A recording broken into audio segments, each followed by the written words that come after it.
ایک جنگل میں ایک نیک بلی رہتی تھی جس کا نام مانو تھا۔ مانو بہت نیک اور سمجھدار بلی تھی، وہ ہمیشہ دوسروں کی مدد کرتی اور کسی کو نقصان نہیں پہنچاتی تھی۔ جنگل کے تمام جانور مانو کی نیکی کی تعریف کرتے تھے اور اسے بہت عزت دیتے تھے۔ اسی جنگل میں ایک شرارتی چوہا بھی رہتا تھا جس کا نام چنپو تھا۔ چنپو ہمیشہ شرارتوں میں مصروف رہتا تھا۔ کبھی وہ کسی کے کھانے میں سوراخ کر دیتا، کبھی کسی کے بستر پر کھیل جاتا اور کبھی مانو کو تنگ کرنے کے لیے اس کی دم کھینچ لیتا۔ مانو چنپو کی شرارتوں سے تنگ آ چکی تھی، لیکن اس نے ہمیشہ صبر اور نیکی کا راستہ اختیار کیا۔ مانو نے سوچا کہ چنپو کو سزا دینے کی بجائے اسے سمجھانا چاہیے تاکہ وہ سدھر جائے۔ ایک دن مانو نے چنپو کو پیار سے اپنے پاس بلایا اور کہا، چنپو میں جانتی ہوں کہ تم بہت شرارتی ہو، لیکن کیا تمہیں معلوم ہے کہ نیکی کرنے سے دل کو کتنا سکون ملتا ہے؟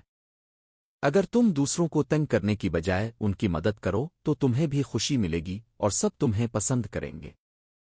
چنپو نے مانو کی بات غور سے سنی، لیکن اسے یقین نہیں آیا کہ نیکی کرنے سے اسے خوشی مل سکتی ہے۔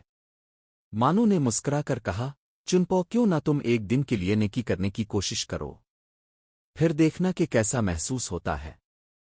چنپو نے سوچا کہ ایک دن کی بات ہے، آزما کر دیکھ لیتے ہیں۔ اگلے دن چنپو نے فیصلہ کیا کہ وہ کسی کو تنگ نہیں کرے گا بلکہ دوسروں کی مدد کرے گا۔ اس نے سب سے پہلے اپنے دوست خرگوش کو ایک گاجر کاٹ کر دی جو وہ اکیلا نہیں کاٹ پا رہا تھا۔ پھر اس نے پرندے کا گھونسلہ ٹھیک کرنے میں مدد کی جو طوفان میں ٹوٹ گیا تھا۔ چنپو نے دیکھا کہ جب اس نے نیکی کی تو سب جانور اس کے شکر گزار ہوئے اور اس کی تعریف کی۔ اس دن چنپو کو پہلی بار حقیقی خوشی محسوس ہوئی۔ اسے احساس ہوا کہ مانو کی بات درست تھی۔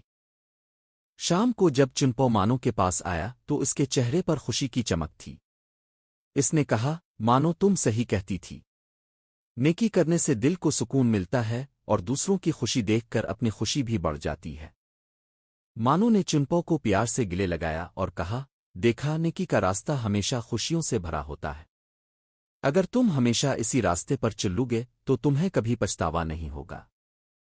چنپو نے مانو سے وعدہ کیا کہ وہ اب ہمیشہ نیکی کے راستے پر چلے گا اور شرارتوں سے باز آئے گا۔ اور یوں چنپو بھی نیک بن گیا اور جنگل کے تمام جانوروں کا پیارا دوست بن گیا۔ نیکی کا راستہ ہمیشہ خوشیوں کی طرف لے جاتا ہے۔ دوسروں کی مدد کرنے سے خود کو بھی سکون اور خوشی ملتی ہے۔